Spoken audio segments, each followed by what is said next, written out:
Hey guys, so today I'm going to be taking you along on how I prepped for a booking. I actually had two that day, so it was very important for me to prep and plan everything in order to be on schedule.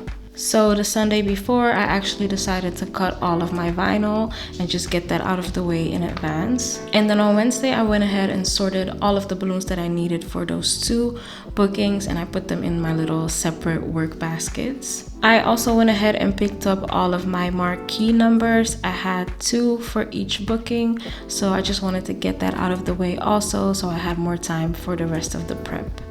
On that day, I also prepped all of the mini garlands and mini clusters for both bookings, and then I made a start with the base for one of the bookings as well. On Tuesday morning, I finished the base that I started on the night before, and then I also went ahead and applied my vinyl signage to the backdrop that I was using for that job. And then I also did the base for the second booking as well. I outsourced my helium this time, so Friday morning I went to get my balloon blown up, and then I attached my vinyl to it.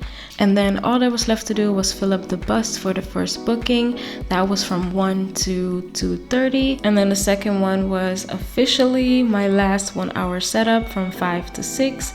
If you have any questions, leave them below, and I hope that helps.